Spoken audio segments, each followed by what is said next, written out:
அனைவருக்கும் துர்காதேவி சரணம் YouTube channel சார்பாக அன்பான வணக்கங்கள்.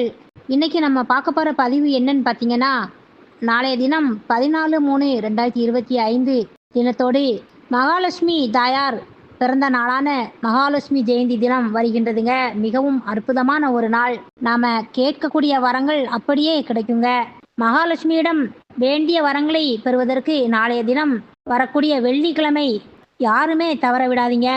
நாம் எல்லோருக்கும் அனைவருக்குமே புரியும்படி சொன்னால், நாளை மகாலட்சுமிக்கு பிறந்த நாள் என்பதை நீங்கள் மறந்துடாதங்க சகோதர சகோதரிகளே.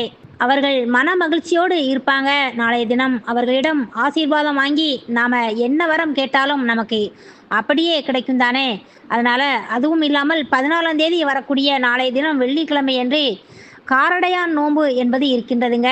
இந்த நோன்பு என்பது தாலி கயிறு மாற்றுவதற்கு இந்த நாள் சிறப்பான ஒரு நாளாக சொல்கிறதுங்க. இந்த நாளில் பெண்கள் தங்களுடைய கணவருக்காக இறைவனிடம் பிரார்த்தனை செய்வாங்க என்பதும் குறிப்பிடத்தக்கதுங்க. இந்த ஒரு விஷயம் என்பது இந்த அற்புதமான நாளில் நாம் நம்முடைய வீட்டில் செய்யக்கூடிய பூஜையானது முழு பலனை நமக்கு கொடுக்குங்க. அனைவருமே இந்த பூஜையை செய்து வழிபாட்டினை கலந்து கொண்டு மகாலட்சுமி தாயாரிடம் கேட்ட வரங்களை கொடுப்பாங்க என்பதை நீங்கள் மனதில் வச்சு இந்த பதிவை நீங்கள் முழுமையாக பாருங்கள் சகோதர சகோதரிகளே. பதிவுக்குள்ளே போகிறதுக்கு முன்னாடி துர்காதேவி சரணம் சேனலை சப்ஸ்கிரைப் பண்ணாமல் பார்க்குறீங்கன்னா லைக் பண்ணி சப்ஸ்கிரைப் பண்ணிக்கோங்க. வாங்க பதிவுக்குள்ளே போகலாம். 14ஆம் தேதி நாளைய தினம் வெள்ளிக்கிழமை மகாலட்சுமியை எப்படி நாம் வழிபாடு செய்யலாம்? கொஞ்சம் செலவு பார்க்காமல் ஒரு தாமரை பூ வாங்கி கட்டாயம் வச்சிடுங்க. மகாலட்சுமி பிறந்த நாளன்று மகாலட்சுமிக்கு பிடித்த தாமரை பூ வாங்கி பூஜை அறையில் வைப்பது என்பது ரொம்பவும் நல்லதுங்க. மகாலட்சுமிக்கு பிடித்தமான பசும்பாலில் செய்த பால் பாயசம் செய்து நெய்வேத்தியமாக ரெடி பண்ணி பூஜை அறையில் வைத்து வழிபாடு செய்வது என்பது ரொம்பவும் ஒரு சிறப்பை தருங்க.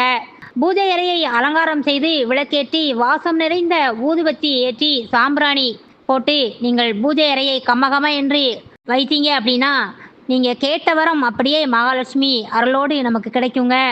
மேலும் பூஜை அறையில் மகாலட்சுமி தாயாருக்கு முன்பாக ஒரு சின்ன கிண்ணத்தில் ஒரு நட்சத்திர சோம்பு, அதாவது அன்னாச்சி பூ போட்டு அதில் கொஞ்சம் பச்சை கற்பூரம் சேர்த்து அதில் ஒரு நெல்லிக்காயும் போட்டு மகாலட்சுமி தாயார் பாதத்தில் வச்சிங்க அப்படின்னா ரொம்பவும் நல்லதுங்க. உங்களுடைய வீட்டில் லட்சுமி அஷ்டோத்திரம், கனகாஸ்வரம் ஸ்தோத்திரம் ஒலிக்க செய்வது ரொம்பவும் நல்லதுங்க.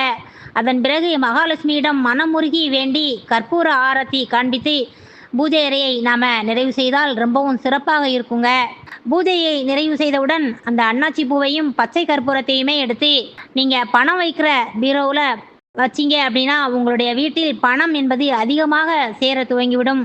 வறுமை, கஷ்டம், கடன் தொல்லை எல்லாமே முழுவதுமே நீங்குங்க. பீரோவில் கட்டுக்கட்டாக பணமும் தங்க நகைகளும் மட்டுமே இருக்கும் என்பதை நீங்கள் நம்பலாங்க.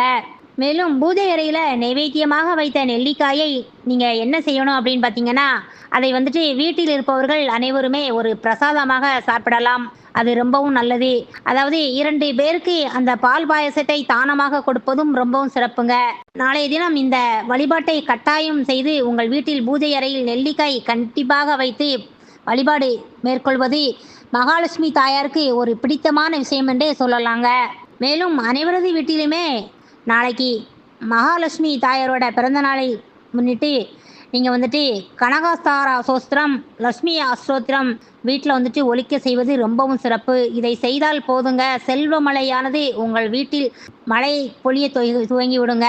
மகாலட்சுமியின் பிறந்த நாளில் மகாலட்சுமியிடம் வரத்தை கேட்க யாரும் தவறிவிடாதீங்க சகோதர சகோதரிகளே.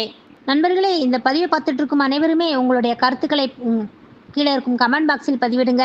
மேலும் இந்த வீடியோக்கு ஒரு லைக் பண்ணி சப்ஸ்கிரைப் பண்ணிக்கோங்க. மீண்டும் அடுத்து ஒரு நல்ல தகவல்களுடன் சந்திக்கும் வரை உங்கள் சகோதரியான துர்காதேவி சரணம்.